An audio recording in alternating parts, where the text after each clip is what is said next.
You got All it. right, welcome this week's edition of Military Trailblazer Office Hours. Thank you for taking time out of your Wednesday evening to spend it here in the spirit of community mentorship and learning. I'm your host, Dave Albright, joined by Geraldine Hall. I'm a solution engineer at Salesforce and a Military Trailblazer. Each week, we invite a co-host or co-host to take part in the conversation so that we can leverage their experience, expertise, and unique perspectives. The focus for tonight's session is career transition, role exploration. It might be actually learning how to read as well.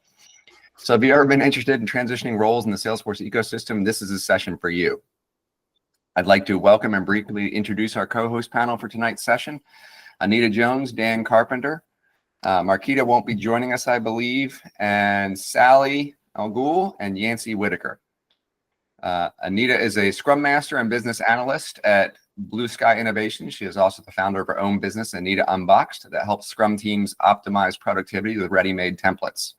Dan is a senior admin and independent Salesforce consultant at Scalativity. He's also an Army veteran and Maribus alumni.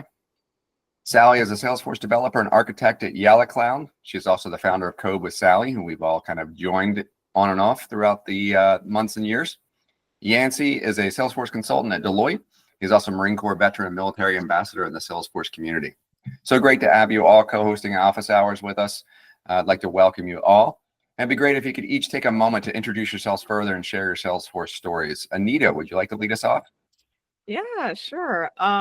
So I guess I haven't been new for a while. It still feels like it. Still feels crazy. So I pivoted into this career back in 2020. I used to work for Hilton Hotels. I was a revenue manager back then, and 2020 was not kind to us in the hospitality industry, as in most industries. So I had to pivot, and I am actually still at the same consultancy I started at my first role in Blue Sky Innovations back in January 2021. So was that 4 years now? And I became an accidental Scrum Master through that initial role that I had. So I know it still says Salesforce BA, but it's mostly Scrum Master now. Excellent, thank you. Sally? Yeah, thank you so much for having me today. A brief introduction about myself. I'm originally a developer even before joining Salesforce. I started coding even when I was in school, and after that, computer sciences education. I transitioned to Salesforce specifically in 2010, so I've been coding now for 15 years in Salesforce, just Salesforce. So now I'm a lead developer and architect. I'm a contractor, and I joined multiple clients to work with them.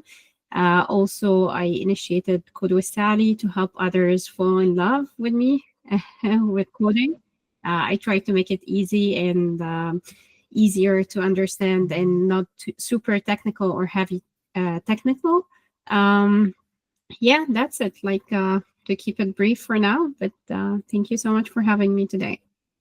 Thank you for joining us. Yancy? I don't know if I'm going to be as brief, but I will do my best because I jumped into this whole thing. Everybody knows I'm a talker.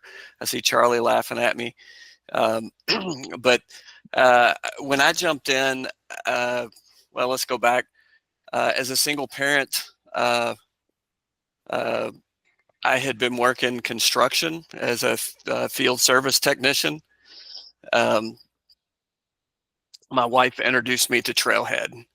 So I guess my point is our other two folks seem to have just kind of evolved. I jumped into Salesforce head first with no technical background, no sales background, just a construction worker.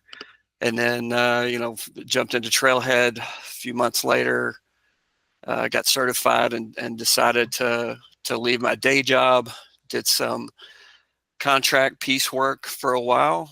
I was selected to speak at a Dreamin' event before I really even had a foot in the door, where I was fortunate enough to meet Christian. I think he's on the call, another veteran, pulled me into a big contract in DC where we were just doing really data entry, data cleanup. From there, I wiggled into Pole Source, and a great company, but sometimes, and I think we're talking about role transition, sometimes the only way to find out where you don't want to be is to be there.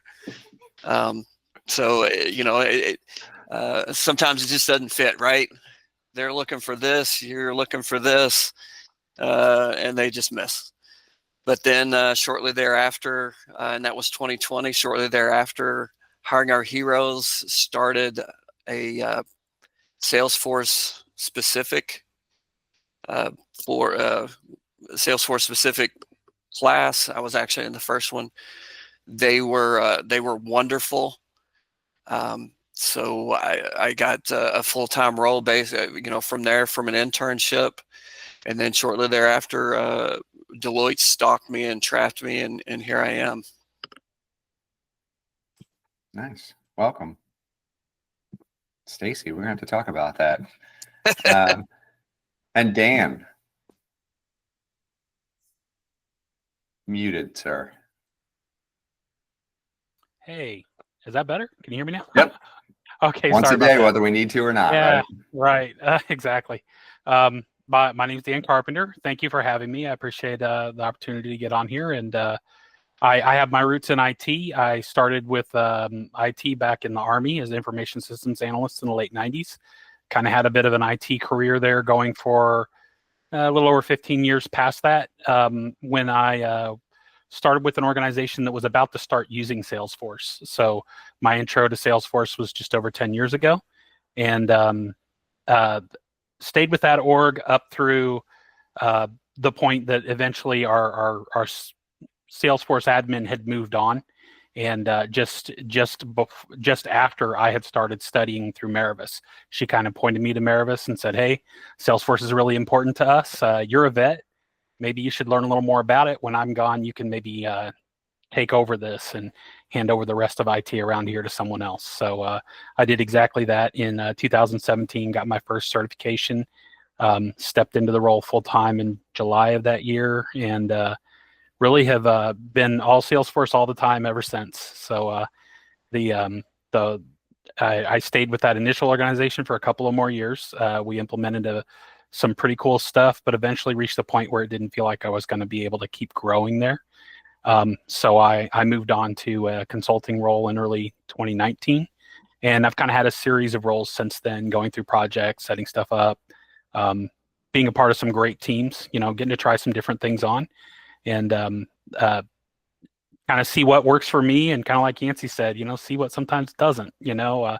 Sometimes being somewhere is what it takes to understand that it's not for you.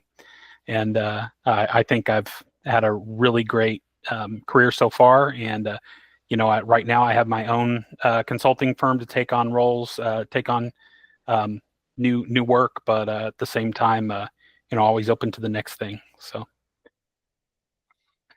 Nice. Well, thank you all, and we'll get into the different roles, because I think everyone that comes into it is perplexed about where to go. What is an admin versus a consultant versus a BA versus a Scrum Master, right? Everyone kind of comes into that to this day. I kind of wonder, and they also cross paths so often, particularly when you're consulting or in small consultants.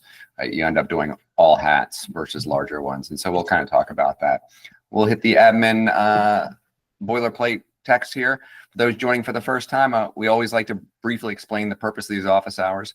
These sessions are an informal get-together for gathering with military trailblazers and allies to explore non-technical Salesforce career and branding-related topics to help you achieve your professional development and career-related goals. The next hour is intended to be an opportunity for collaborative mentorship. Everyone on the call is encouraged to step up and help answer questions from your perspective, which provide additional diversity of experience to the answers given. Please keep an eye on the chat window during tonight's session. I and others on this call share a lot of great information there, including learning, networking, and employment opportunities. If you'd like to ask a question at any point during today's session, please feel free to do so. If you don't feel as comfortable speaking up, you can also post your questions in chat. We'll do our best to monitor the chat window and also be looking for raised hands. Finally, tonight's session is being recorded. If you'd like to share an attribution-free comment, please let us know before speaking, and we'll be sure to edit it out of the final recording.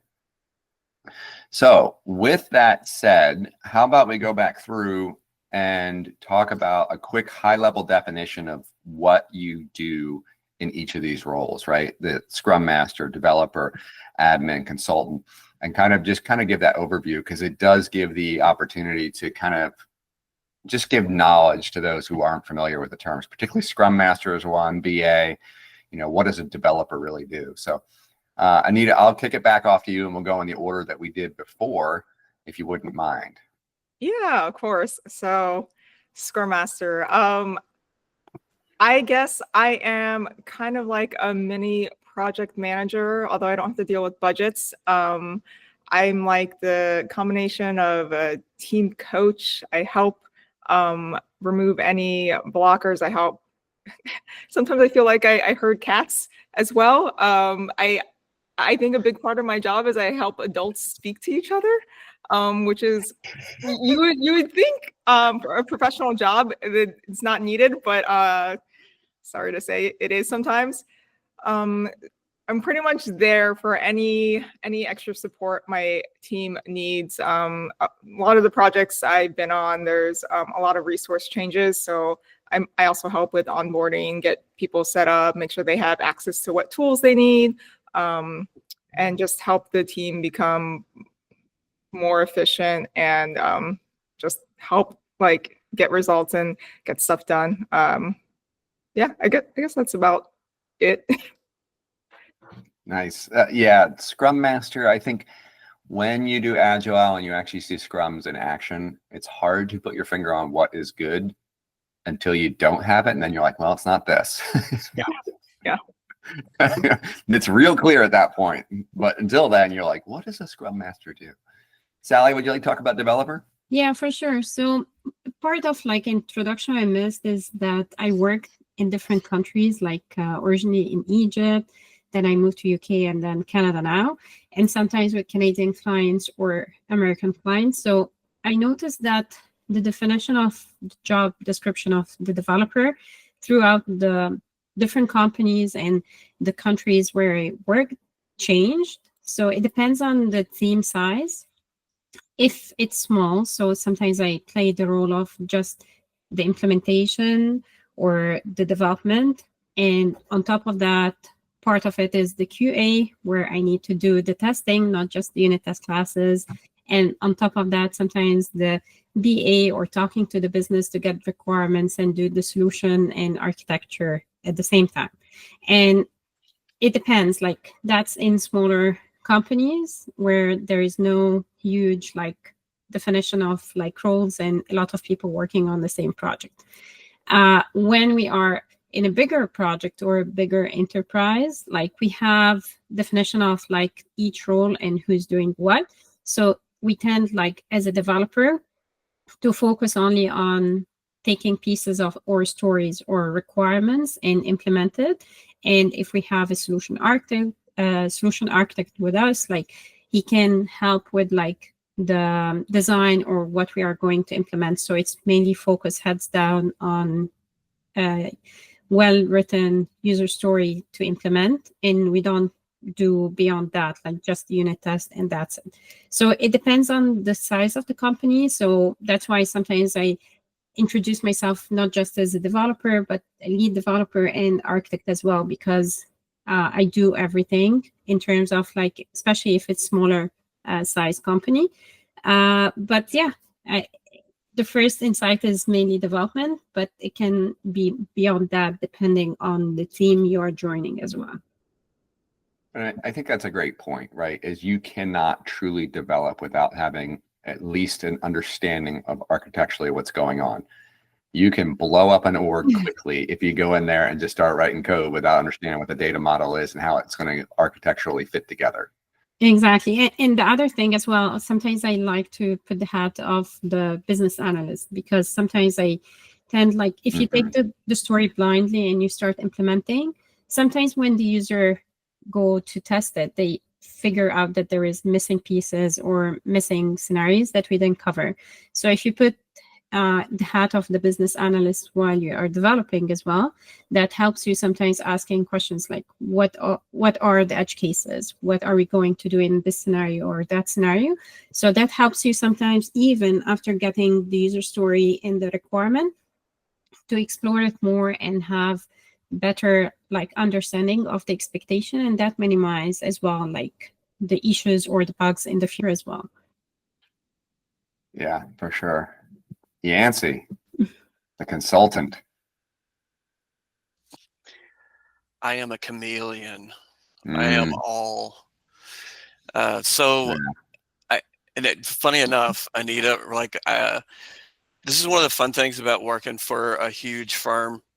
I am now the Scrum Master as well as the BA lead. So it's interesting. So you get to kind of try on whatever you want. And I'm going to go back to Sally's statement about the architect. I think I can argue that any role out there, whether it's admin or developer or BA, everybody needs to have a little bit of an architect in the back of their head.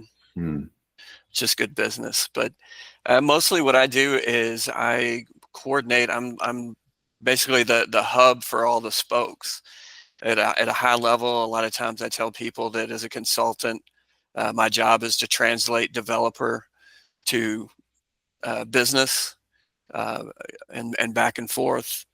But at the end of the day, I help develop stories that the developers can use and truly build what the business wants. I coordinate with the QA teams to make sure that they're actually accurately testing for our stories and making sure that the developers are held accountable and doing what they're needing to do, as well as holding the hands of a lot of times the client and making sure that they're accountable for what they really want. And that's a big portion of our job is calling them out and saying, well, you want these 15 fields and you want them all in a straight line, but do you really want to scroll through all that stuff every day? You know, what is the reason behind? So my job is a lot of times it's just digging into why, but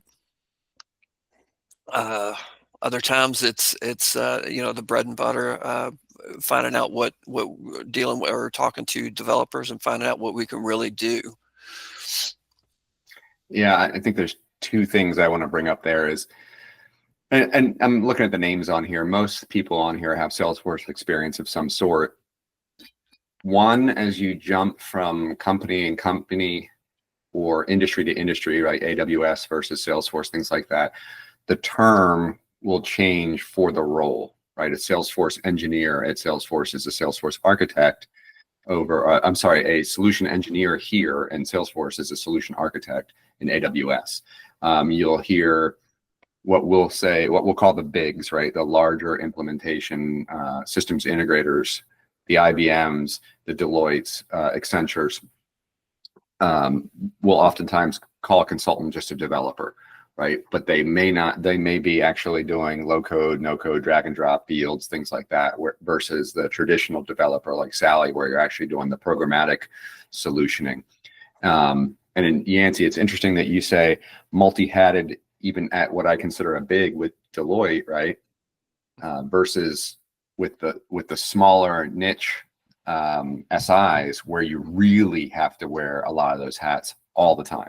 You're talking to the client 1 minute and you're actually, being a BA, and then you're kind of switching to developer because you got to do an LWC for the solution versus, oh, I'm back to doing an architect now because we got to figure out what the actual solution looks like for this. So it's interesting that you actually said that. I was not expecting you to kind of be multi-hatted in a big where we have enough people that you can spread the roles out, particularly because they're billing out the roles by certain positions and titles. So we'll get into that later. Dan, over to you. Which role were you wanting me to touch on now?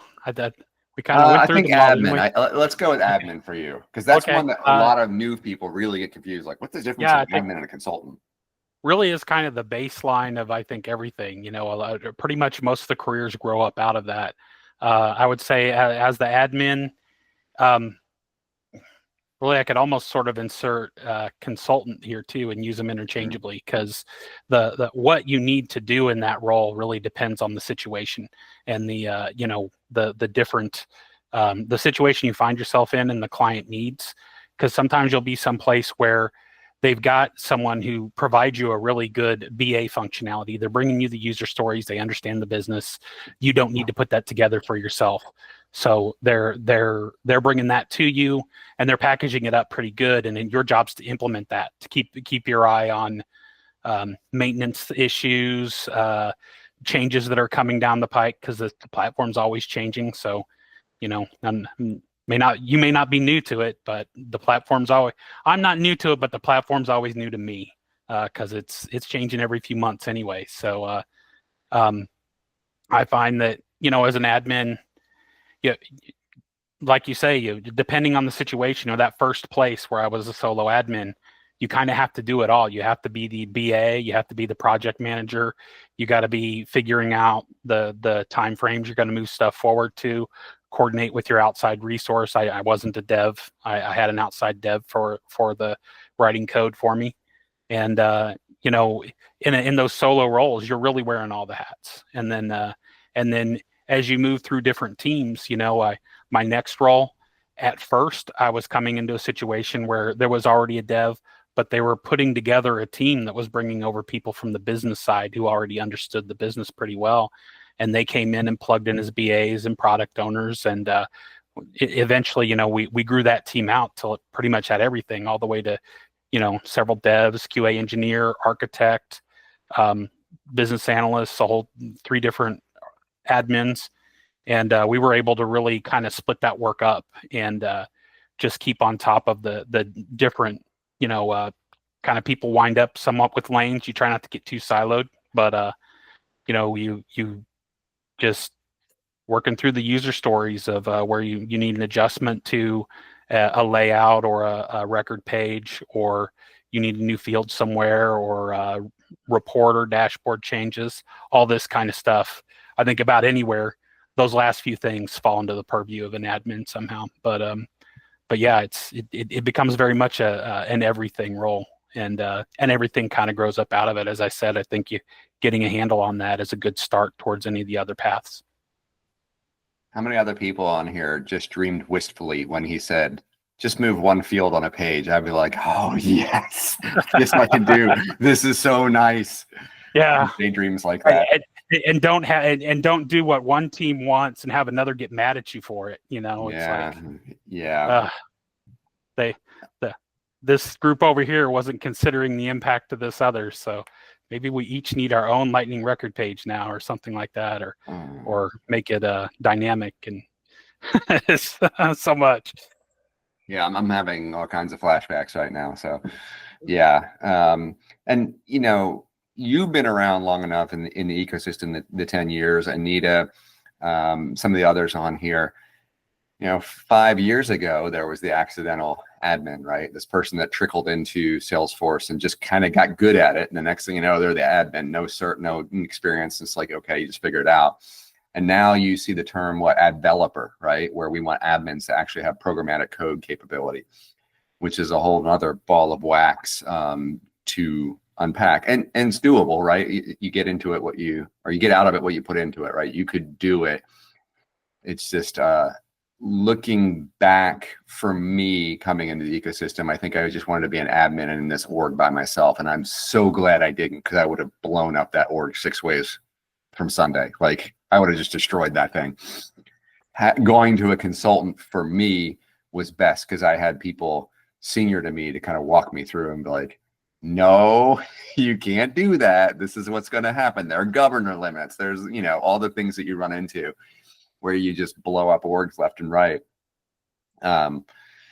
So I think it's kind of, I think in my mind, having probably the bias of the way I came through the system, I always think it's kind of good to go into consulting first, because you do get a lot of that experience very fast, and you have other team members to kind of lean on to kind of help guide you. You have probably a senior architect or something to be like, hey, no, stop what you're doing. And you can also go through some form of DevOps, right? Instead of just doing it hot, live, right in production, right? Oh boy, flashbacks. Okay, so what are the most essential skills? We'll go back through this order. What are the most essential skills someone needs to develop for each of these career paths? And I have a feeling you're going to all probably say the same thing, so I'm curious. Go ahead, Anita. I guess good people skills, soft skills, organized. I lean heavily on my soft skills, I would say, and like being a mediator. And yeah. That's so funny. I know exactly what you're talking about. Yeah. Those are your final answers: mediator and the people skills and the planning. Yeah. Yep. I'll buy that. Over to you, Sally. Go ahead, mediator. For me, I feel for developers, it's always learning, or the ability to always like keep up to date. Because like when I started Salesforce in 2010, I was Visual Force Pages and Apex, and that's it. Like, then Aura, then LWC, then now how to integrate with Agentforce. So if you're not in the mindset to keep yourself up to date, it will be hard to keep up and be like one of the good developers if you don't do that. So always learning, and the ability as well, I feel, how to find answers or how to read documentation, because I always say I don't memorize syntax, for example, but I know how to search when I need something, or I need to develop something that I don't remember the syntax for. Because sometimes people, if they don't know it by heart, they feel like they are stuck or they froze. So that's something else, like for developers, I feel, how to search or how to find answers. And the third for me is to enjoy bugs, because I feel a lot of developers get so frustrated when they have a bug. For me, it's more like it's a puzzle that I will have the time to think about it and like get around it and fix it by the time like I spend, and something new I will learn. So because otherwise I feel some people try to be developers, but they get so frustrated quickly and they quit. And those are the three skills, in my opinion, for developer. That's a really good point about the bugs. And it doesn't really mean just devs, right? Even config, you're going to run into something that's going to not work. It could be a flow. It could be, good old Experience Cloud. I'm looking at you. And I will visibly and physically get very annoyed very quickly when I'm stuck, right? And this is the age-old question of how do you deal with being stuck? How long do you wait before you go to someone else to ask? I always say this about Geraldine, and it's not lip service. Is Geraldine was amazing and probably still is amazing. We don't work in the same domain anymore, but finding answers. I am the worst Googler you have ever seen. The GPTs have definitely helped. But I get really, like, honestly, a little difficult to be around when I'm stuck. And it shouldn't be that way. There will be a path through. It's just ones and zeros that we need to bend. But man, and I'll actually kind of be like, oh, you're just getting crabby because you're stuck. But figuring, that's really the strength of a developer, or even anyone doing config. Like, okay, I'm stuck. Let me work my way through this. There's a way. Yeah, and especially like when you have a bug, you have to learn how like to divide it into smaller problems. Like you can start by even commenting a piece of your code and see, like, start to uncomment pieces and see where the bug, if you're stuck and you cannot think about why, that sometimes help as well. And another thing, like you mentioned about it, like it's good. One of the skills is to be honest with yourself, what you know versus what you don't know. Like, and I'm not saying that because if you don't know, you cannot do it. There is always something new to learn, but it's always to be honest with yourself. So you give an estimate according to what you know versus what you don't know, so you don't hit like the deadline without delivering. And also to know like when to raise your hand and say, okay, I need help or I'm stuck. Because I saw developers that they can stay on a task for 2 weeks that should take 2 days because they didn't raise their hand and they miss a deadline, versus like a developer that sometimes raise their hand the first half an hour of the task and they don't give themselves the time to investigate or to work on it. It's a kind of simple. So there should be a balance between when to seek help and how long you should spend your time doing it yourself as well. Yeah, I think. Go ahead. I think that's a great point. I think sometimes just knowing when to ask for help, because it gets, the longer you take, when you make that realization that you've already taken too long, it just gets that much more uncomfortable to go asking those questions that you feel like suddenly you're like, oh, I should ask this the first day. How is it I've already spent 2 or 3 days, fiddling around with this, and suddenly realize that I don't even know this basic thing? And that's a great point. I think before we flip over to Yancy is something that, someone that both Geraldine and I worked for said, okay, here's the easy way to break it down. What are we billing you per hour? What is this cost for you to sit and bash your head against the keyboard? You'll probably figure it out after a while, but there's a cost to that, and we got to move, right? And so, but it's an age-old question, right? How long? I don't want to be dumb. I can figure this out myself. Just depends how many keyboards you run through and how many imprints on your head. Over to you, Yancy. We started talking about that. What was the question again? Right? What are the most essential skills that someone needs to develop for each of these career paths? So what's the essential skill for you? Understanding your team. Ooh. Understanding your team is without question the ultimate. And that's not just your developers. That's your business side. That's the client. You have to know everybody. And this goes back to, I think Anita mentioned, your people skills, your soft skills. But you have to know how far can I push the client? Where do I draw the line? How hard can I push my developers or my QA, whatever it may be? But and the other part is, we had a bug pop up. We have a defect. Whose hands do I put that in? And when you have a big team, obviously at Deloitte, we tend to have larger teams. You got to know which team member is good at what. Everybody's got their thing, and while you're doing that, you also want to give everybody opportunity to expand their skill set, right? So, like you were saying, the equation: how much time do I have to bang my head?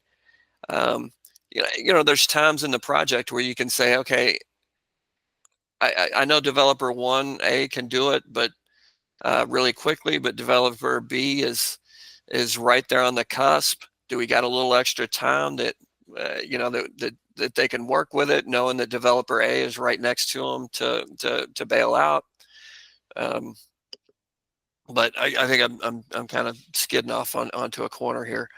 But I know exactly what you're talking about, and it's a hard one. But yeah, I mean, you want to develop everything, but I mean, hands down, knowing your team and who you're surrounded by or truly understanding that is the greatest skill set to develop.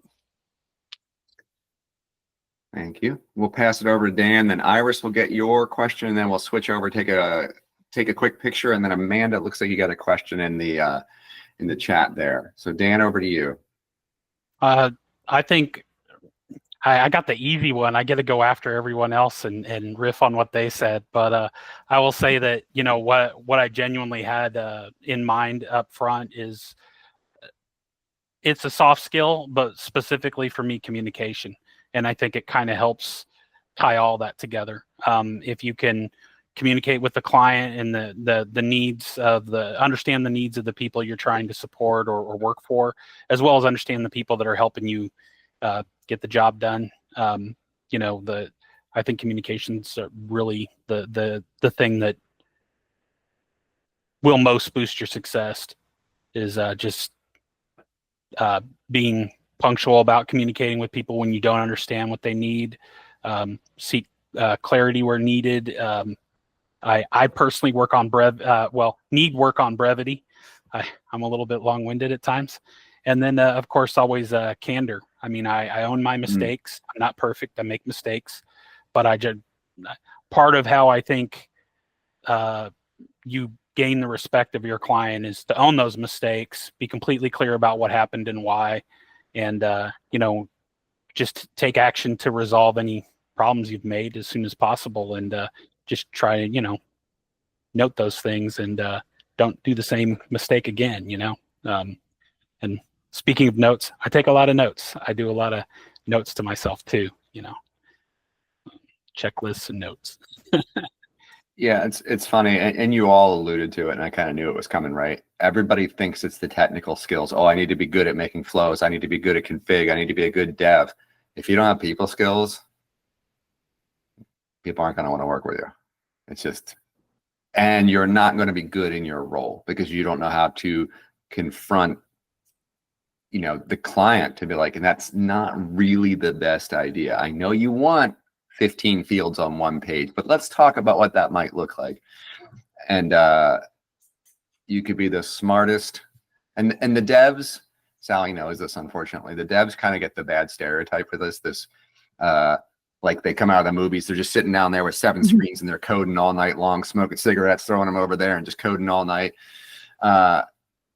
And just down there, just hashing it out, and they don't have to talk to anyone, but that's not realistic. Like, you have to constantly communicate. So the soft skills are so important. Miss Collis, over to you. I'm a miss? Blimey. You obviously don't see running around behind there. First of all, oh my goodness, what a dream team of a panel that you've got for this session. It's absolutely fantastic, and everything that you guys have all touched on, it almost seems like common sense, but it's not, because you have to verbalize it to be like, okay, so it's not just me thinking about this is actually what people in the field who are great at what they're doing are actually doing. You have to remember those newbies, the ones that I'm always talking to, like those ones who are so new to the ecosystem. And it comes down to like going back to that question of like the when to ask. And it's all fun and games when you guys are all like, yeah, so when is the fun test? And it's still leaving the answer very ambiguous. But when you're new to the ecosystem, is it like an hour? Am I costing them too much? Like, what is, I'm gonna try to nail you guys down to say, what is that little bit of length of time of like, okay, this person's an idiot, they didn't even Google, or to, okay, this person's an idiot, they've spent 2 days on a 1 hour project. I'll hit that and I'll pass it back over to the panel. I usually run with about an hour, and it depends on how tight I am. And like in my world, I have to have a demo ready for a customer. If I'm pressed up and they need it quick and it's a high dollar, then that gets shorter. But I'll work with it for like an hour, and then I'll usually ping someone. Carrie, I think, made a really good comment. Develop a relationship with a mentor within your company, and that's perfect, because then you can go like, hey, I know I should know this, but what am I doing? So I'll pass it back over to the panel and hear your thoughts. I can go first. Like, in my opinion, like when I take a story that I need to work with, like I take the first half an hour to an hour to read the story well and think about what I'm planning to do, or if I have questions about the requirement, or if I understand the requirement well, or what type of validation we want to do for the development, or edge cases I need to take care of. So that should be like on the first day of like receiving the ticket for me. And I ask those questions either to the architect, if we have an architect, or to the BA, or the business, if I'm working directly with the business. After that, like it depends on like the size of the skill or the requirement that we are building. that will be variable. Like if you have a simple implementation or complex LWC component to build, that will be something you will learn or judge with the time. Like, am I stuck? Am I taking so long? Like, and it should be relative. Like if I'm having a ticket that should take like a week, I wouldn't ask my questions if I feel I'm stuck after 4 days, because I only have 1 day left. So that would be after a day and a half of the implementation. But if I have something that I know it will take 2 weeks and I'm still stuck after the 4th day, that for me, sometimes it's okay. And usually with the mindset of developer, I have to convince myself I don't have to make it perfect from the first go, because sometimes that blocks developer. Sometimes you have to break it into smaller pieces, or like give it a first go. And if it's like still not working, like then, or like working, but you can enhance, that should be the second phase. So I split it into phases for that as well. Yeah, that's great to look at. It always comes down to how much time do you have and how much time you're going to take. Anyone else have thoughts? I mean, I don't run into this too much as a Scrum Master, but my short stint as a BA when I first started, so it depends. Like, I remember most of the time there wasn't an urgency, but this one time, like something in production was breaking. So I didn't wait too long because I had just, like, it was literally my first couple of weeks. And I work for a very boutique consultancy, so the only person I talked to, it was my my boss. But like we were on troubleshooting at the same time. I actually figured it out before him, which was crazy because that was like my first real troubleshooting thing. But for me, it depends. Like, you know, is it impacting a lot of people, or is it something like you have time to figure out on your own? Yeah, I'm just laughing because when it's crashing in production, and like you're just like cringing right now, like, oh, yeah. All right, let's take a quick group photo, and then let me get my screen set here because I'll probably have my mouth hanging open for everyone that watches these, and then we'll get back to Amanda's question.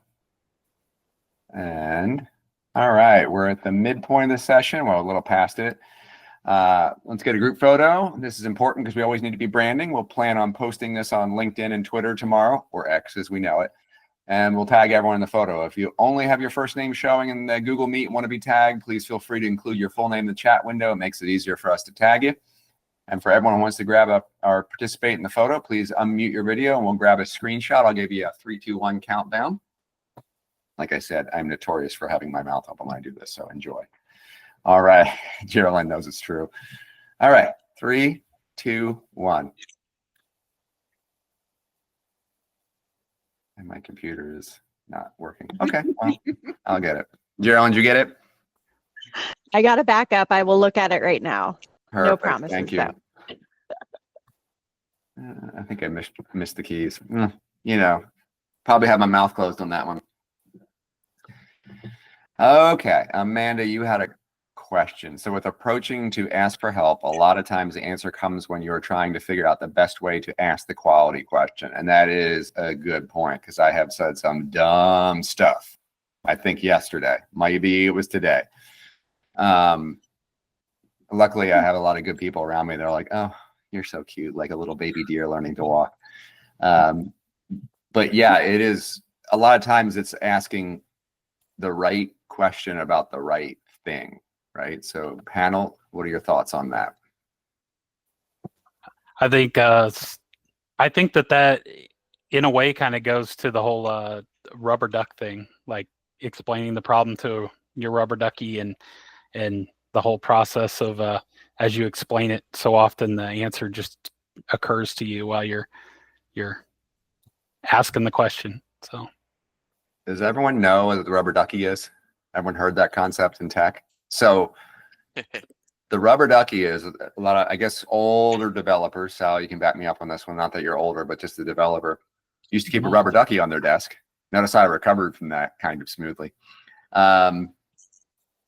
you just keep a rubber ducky on the desk. And if you talk to the rubber ducky, I do this with my dog. You have no idea how many things the dog has fixed. It's sad. That dog should be getting the paycheck. But if you just talk through it out loud, a lot of times the answer will come to you. And someone else put a comment in here, sleeping on it. That does help. The number of blockers I have fixed in the shower is a little disturbing too. It's just kind of like you're in there for whatever reason, it just pops to you and you're like, it just hit me.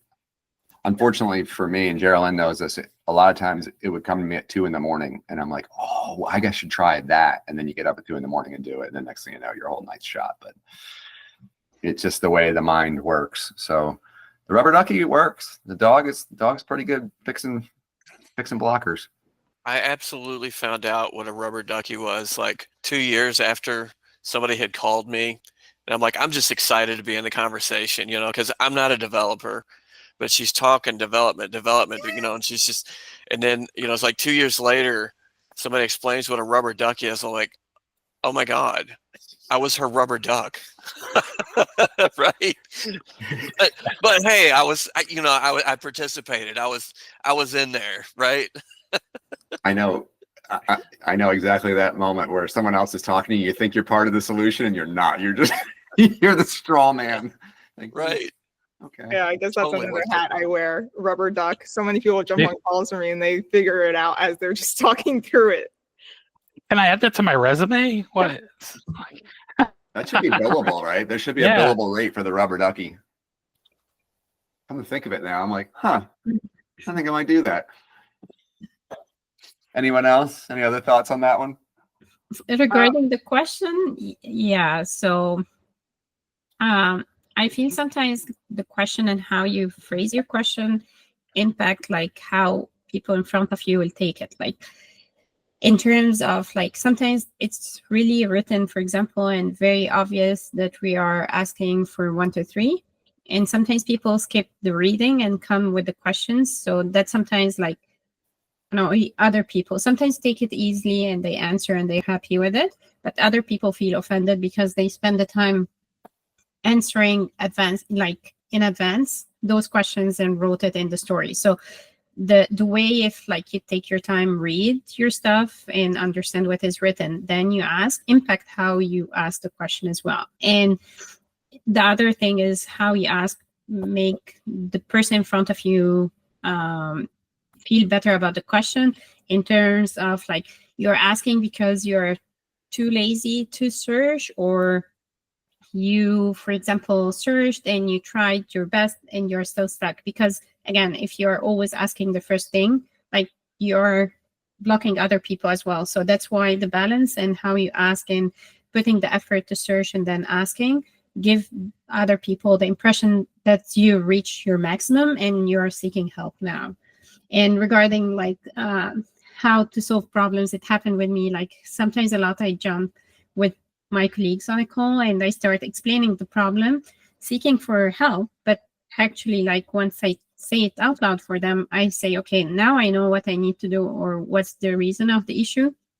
And even before them getting into the discussion, I'm already like clear of what doing, or sometimes even while sleeping, as you said, David, like, and I wake up like really early, like I have to get to the laptop now and solve the problem. So yeah. It's not the best quality, but it like, it just, unfortunately, it's the nature of the business in some ways. I think the other thing is a term from aviation that you hear a lot was the strength of an idea. And you see this a lot in troubleshooting and bugs.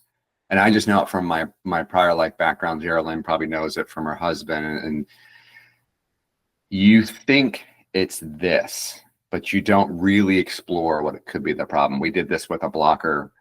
Not because I'm smart, but just the nature of my business, what I do now as a solution engineer, we're not often very blocked because we're usually spinning up a demo org and it's already up and running for us. So we're not setting it all up. But we were putting an agent in an older demo org and we were fully blocked. It was not working. And so I brought in 3 really, really heavy hitters in the company.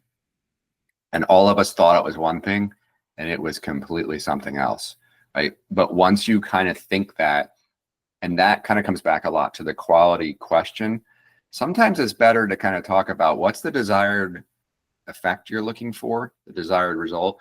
What are you seeing? And just let everyone else think about it with a clean head.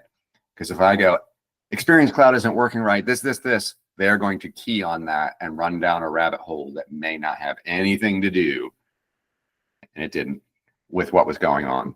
So anyone have comments on that, thoughts? Actually, I was going to say something very similar.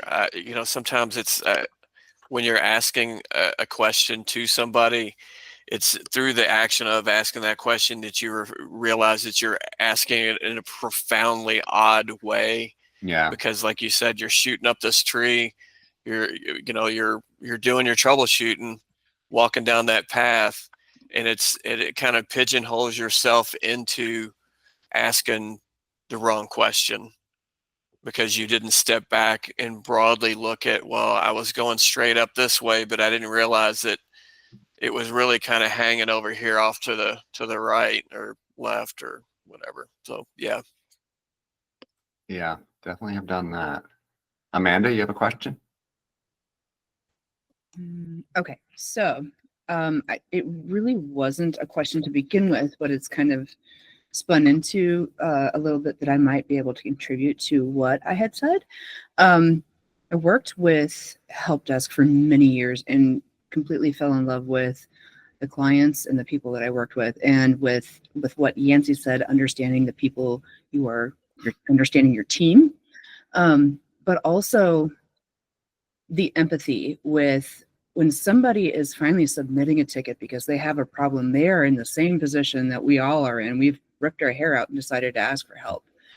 Most of the time, 75% of the time, they aren't asking quality questions. And so a lot of times we have to get over the hump of, do I have to communicate with this person? And this is speaking from a help desk experience where you've got a lot of people that just want the information in the ticket, and they want to be able to understand it, and they want to be able to, click and get it fixed right away. And then there comes more frustration with that too. Now you pick up the phone, you talk with the person that submits the ticket, and you read their question back to them, and then you read it back to them. And so this is how I understand it. And then when you're having this conversation, 9 times out of 10, the answer comes to them and the issue resolves itself. Not saying that that's what this conversation is about, with, obviously with developing and you are trying to handle a task that is being brought to you, but just having empathy and being able to communicate on a level to where you're not insulting anybody.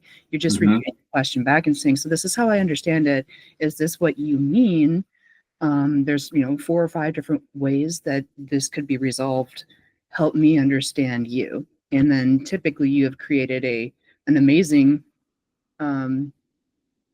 foundation to have an open conversation with whoever is asking the question, so that you are essentially on the same level. Because 9 times, when people ask questions of other people, we feel like we're beneath it because we have come to that point of, I can't figure it out.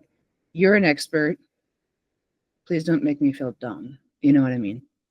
So that's kind of what I wanted to contribute to that, as far as asking a quality question, because when you're super impatient with yourself at that point, not being able to ask a quality question, and if you can articulate it to, like you said, the dog or the rubber duck, sometimes the answer will come to you. And then yes, sometimes you have to throw the towel in and sleep on it. The answer will come to you at 2 o'clock in the morning. It's happened to me.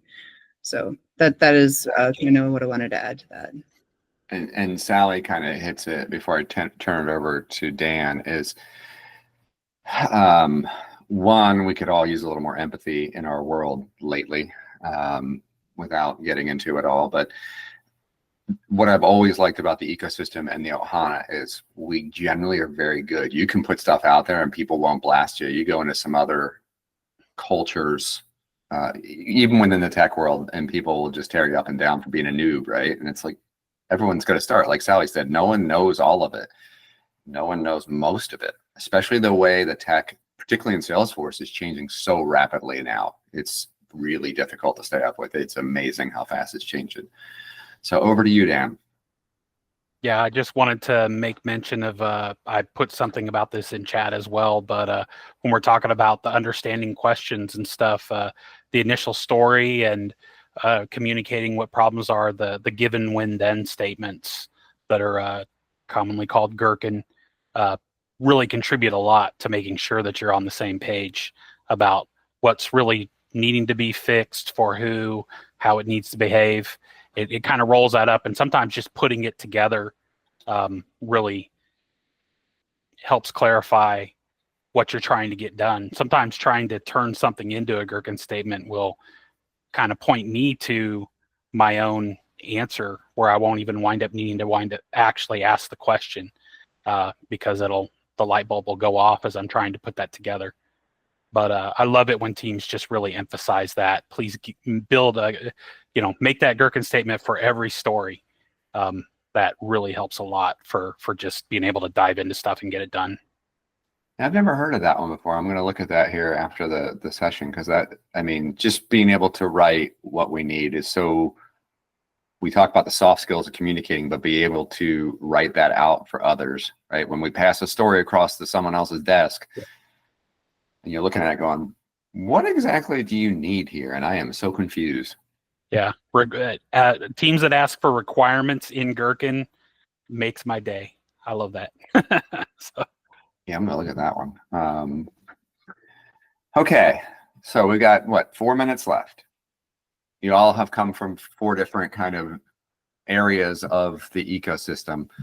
We all know that the job market has gotten harsh. We're coming through, tech layoffs happens about this time of year because it's a lot of Q1 for a lot of companies and resize and reshifting.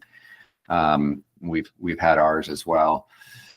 So job market is a little tough, right? We've seen this for probably the last 2 years. How has the barrier to entry changed in recent years, and what does it take to get hired today into those roles you're looking at through the lens? I'll leave that one so people can kind of think about it for a second. But anyone have any thoughts on that?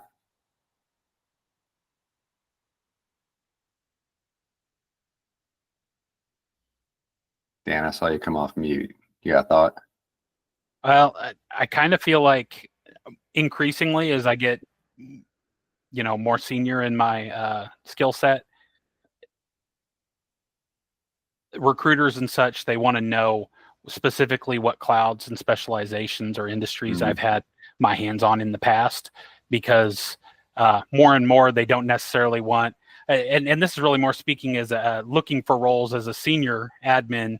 I think more entry level, it's not going to matter as much, but at that more advanced level, they don't necessarily want to have to kind of pay for that experience if it's not in the appropriate, vertical or whatever that they're actually trying to shop a senior admin for.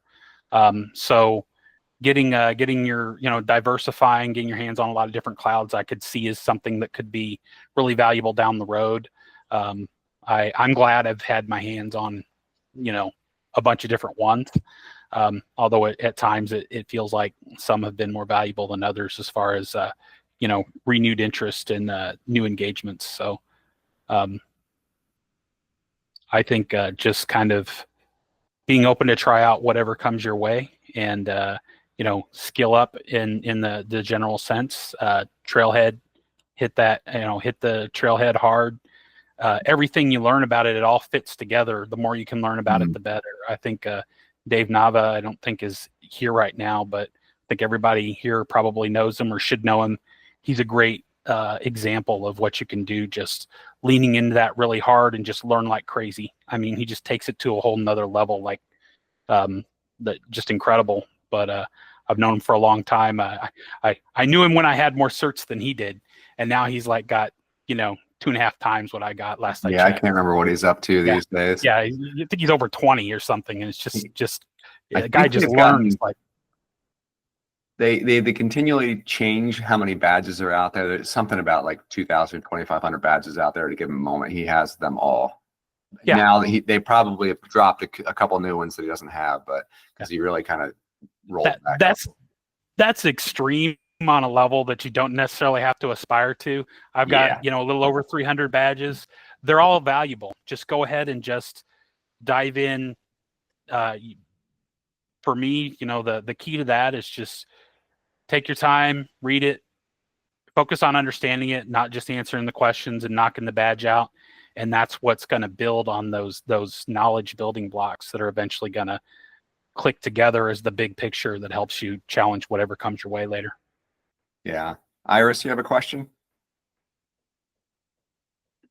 I just wanted to leave on a high, because I know the tech layoffs and people are struggling getting into the ecosystem and everything. And I just want to talk about this candidate that I came across, who I met and interviewed about 6 weeks ago. When I met her, she's transitioning into the ecosystem, and she had her one certification. She's coming in from being a music teacher for a long time, and this is a completely new world to her. Her resume wasn't that great when I first met her. This woman is incredible. She took the feedback. She listened to everything that I said, watched all of the MTOHs, connected with people. And then she went out there and networked her butt off. Persistence, and English isn't her first language. And she's just out there and showing her passion and everything to learn. This week, she's brought me 3 companies who had never heard of her in our heroes, who were like, oh, there's this available in the ecosystem that people want to volunteer and learn. And she landed a fellowship this morning. So it is out there. It is out there. It's just, I feel sometimes we get weary, and then we're not showing our passion. We're not showing our true selves of what we want to do. So I just want to put it out there. Thank you, Iris, as always. Hildy? Yes, it's more about the ecosystem in Salesforce. I'm new to it, and it's very large. There's so many products. So when you enter the ecosystem for a first job, what do you think to be specialized more in AI and specialized in data cloud? Because they said the data cloud will be the base of every product now. But what they say and what is true, there's a big difference. So I want your view. Yancy, it looked like you were getting ready. Yeah, I would say no. It's the big buzz right now, and Salesforce is going to be mad at me for saying this, but at the end of the day, it's great to if you have a job and you want to go ahead and start picking that up and moving in that direction if you're coming from that similar background. But if you're just if you're just diving in and trying to find a new spot, and this goes with any product over the 7 years I've been in the ecosystem, you can't chase it, because I promise you there's already a ton of people that have the actual experience, whether they have the cert or not. They have the experience over what you can attain by just chasing a cert and the experience that you're going to gather with that. And the other side of that is, to be honest, very few companies are actually using those products. Everybody's skilling up. Salesforce wants people skilled up to be able to embrace it. And part of that is, as you're skilling up, everybody gets excited about the, AI, I want to play with it. I want to play with it. Right. But when you get that excitement, it creates excitement around you. It creates potential for purchases within your company, or if you're, a consultant like myself, you will generate the excitement with whatever clients that you're working with as well. But I would definitely shy away from. If you have a particular area that really drives you, that's what you want to dive into. If I dove into, and that's really what really helped me get my first foot in the door. I as I said earlier, I worked construction, and the last thing I did, I worked field service, and I jumped immediately into Salesforce's field service product. Honestly, it was, of the 14 certs I have, it's the only, well, I take that back. It was the only heavy certification that I never even looked at a practice question before I took the exam. Just because I was so deeply involved with field service. I spoke the language, I understood it. So, it was a passion for me. So that's really where you want to reach into a passion. You want to look for a job where you already speak the language, for example, field service, or, if you have a financial background, you definitely want to look at, or insurance, you want to go that direction, whichever cloud, nursing, you want to go to the health cloud. And third, you want to do things like this. You want to network, you want to get involved in your user group, because that's where you're going to find, especially if you're new, that's where you're going to find a job. Is through your network. And I can't stress that enough. It is your user groups, it's your dreaming events, and it's these online events. Yeah, agreed. And there's some really good comments in the notes in there. Follow your passion. Get the core ones first: the admin, platform, app builder, then sales and service. Right, that gives you the basics of what to work on. And then if you want to, you like large language models, and you think AI is probably here to stay, then you start branching into it. But understanding how those base clouds work is really mandatory, because without it, Data Cloud and Agentforce, you can't really figure out how to. Agentforce is nothing without Apex and Flow to actually do actions. So otherwise, it's really just talking to GPT. So we're going a little. Yeah, I'm learning Apex, but in the beginning, Sally is helping me. Oh, She yeah. was my coach, and she's great, and she's amazing, and she helps us. She's great. We ask us a bunch of questions, and she helps us so much. And it's that I'm a business data analyst, and when I work for Apple, we create an app, but I can see the evolution of the app, like how the code Apple, what is the meaning, and Salesforce is so big you cannot see all the code. And I want to understand how the platform is built in the back, but you don't have access to that. I want to really understand. So Sally is explaining like little piece by Apex, first, so I can learn. Apex, And at the same time, and even beyond that, there's some code back there that really no one can get to except within that core code. But it's like Apple. When I work at Apple, it was the way we're doing. There was nobody, just people who are in the team can see. And it's amazing what you can do with coding. And I think you need to have some knowledge of coding to understand the platform, on my view, because I have to understand like a puzzle, how things fit together, Yep. Absolutely. The data model and all that. And I did with Click a few events with Data Cloud, and they let us have access. Salesforce, they give us a free Trailhead special for that to work with it. And I love it. The data, to bring them, to modify, to build getting those data models in, and the data lakes. This was my dream. I was like, I Well, love that's your it, dream, guys. then definitely go that route, But I don't know, because they say they will use Data Cloud for every product in the future. But I don't know, because if you have a database, you don't need it, in my view. I don't know. Salesforce will say many things, and you have to kind of read between the lines sometimes what will happen for your org. But is that for database, what you use in Salesforce platform when you work, all of you? Just the platform. Yeah, it depends. For me, it just depends what solution it is. Do you use Amazon S3 too to bring the data? For certain customers, yes. Okay. Yeah, to have an ID, like to understand. Thanks. Yep, no problem. Thank you for the question. So we're going just a little over. Before we close, I'd like to thank Anita, Sally, Yancy, and Dan for co-hosting tonight's sessions. It's been awesome having you all here. With that, and sadly, we'd like to thank you all for attending, but this will be probably our last one for a good long while we kind of sort out what we're going to do with programming as we move forward. So we'll be kind of working on that, and we'll definitely post that on, X and LinkedIn and let you all know. But thank you all for attending tonight. It's been a pleasure. Thanks for having me. Thanks for having me as well. Oh, our pleasure. Thank you.